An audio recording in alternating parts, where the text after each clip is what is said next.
Assalamualaikum warahmatullahi wabarakatuh. Di sini saya akan membahas tentang perjalanan pendidikan nasional. Ki Hajar Dewantara dikenal sebagai Bapak Pendidikan di Indonesia. Setiap tanggal 2 Mei kita memperingati sebagai Hari Pendidikan. Terdapat 3 semboyan Ki Hajar Dewantara, yaitu pertama, Ingarsa Sungtolodo yang berarti guru sebagai panutan. Kedua, Ing Madya Mangunkarso, artinya guru memberikan motivasi kepada peserta didik. Ketiga, Tut Wuri Handayani yang berarti guru memberikan dorongan kepada peserta didik. Sebelum Indonesia merdeka, pendidikan sungguh memprihatinkan. Pendidikan dikuasai oleh Belanda. Para penguasa Belanda tidak memperhatikan soal pendidikan kebudayaan Indonesia. Dahulu, Indonesia memiliki sekolah yang bernama Bumi Putra. Sekolah ini dikelola oleh pemerintahan kolonial Belanda. Sekolah Bumi Putra hanya memiliki 3 kelas, yaitu kelas membaca, menulis, dan menghitung yang diajarkan seadanya saja. Ki Hajar Dewantara termasuk salah satu siswa yang bersekolah di Bumi Putra. Pendapat bahwa masyarakat Indonesia harus memiliki banyak sekolah dengan menanamkan jiwa persatuan Indonesia. Sejak muda, Ki Hajar Dewantara berani menentang kolonial Belanda. Beliau menulis buku yang berjudul Andai Aku Orang Belanda, isinya sebagai sindiran terhadap perlakuan Belanda kepada Indonesia. Akhirnya, yang ia lakukan tersebut, Ki Hajar Dewantara diasingkan ke Belanda. Pengasingan Ki Hajar Dewantara dimanfaatkan beliau untuk menimba ilmu. Setelah bebas dari penjara, beliau pulang ke Indonesia dan mendirikan Taman Siswa di Indonesia pada tahun 1922.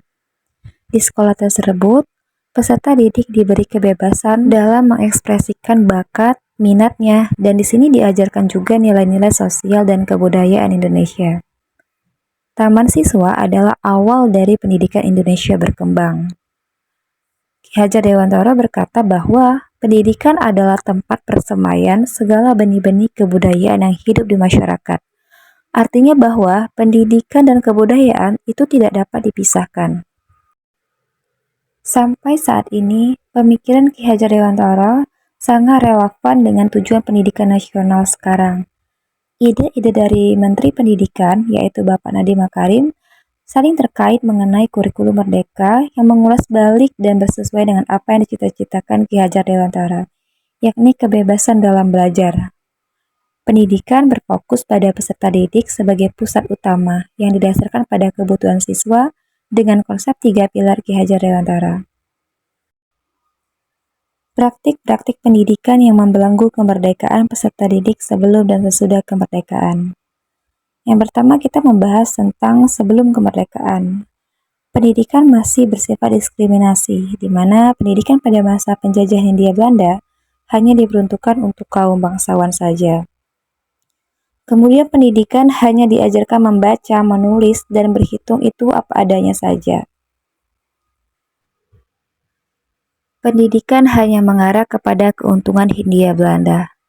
Tujuan pendidikan pada masa penjajahan Belanda dititik beratkan pada kebutuhan Belanda, yaitu tersedianya tenaga kerja murah untuk hegemoni penjajah dan untuk menyebarluaskan kebudayaan Barat. Kemudian pada masa sebelum kemerdekaan, pendidikan tidak diajarkan sosial dan kebudayaan yang mencerminkan nilai-nilai budaya di Indonesia. Sekolah profesi masih terbatas. Pada masa penjajahan Jepang, penyelenggaraan pendidikan kurang teratur, yaitu jumlah sekolah, baik sekolah dasar, sekolah menengah, dan sekolah kejuruan itu sangat menurun, sehingga banyak masyarakat Indonesia yang buta huruf. Kemudian praktik pendidikan setelah kemerdekaan. Pendidikan merupakan hak semua rakyat, namun kualitas pendidikan, baik fasilitas dan tenaga pendidikan itu belum merata antara di perkotaan di daerah 3T. Pendidikan menanamkan nilai-nilai sosial dan kebudayaan Indonesia, dan menanamkan rasa cinta tanah air dan persatuan. Kemudian sekolah profesi sudah banyak dijumpai dan dapat diraih oleh rakyat Indonesia. Pemerintah juga telah banyak menyediakan beasiswa pendidikan untuk kalangan pelajar, mahasiswa, bahkan guru dan dosen. Selain itu, pembenahan terhadap kualitas pendidikan seiring zaman selalu dikaji dan dilakukan perbaikan untuk mencapai tujuan pendidikan nasional. Setelah kemerdekaan pula, bakat dan minat siswa menjadi perhatian bagi kalangan pendidikan. Dan pada masa era global ini, teknologi yang digunakan dalam pendidikan di Indonesia semakin berkembang.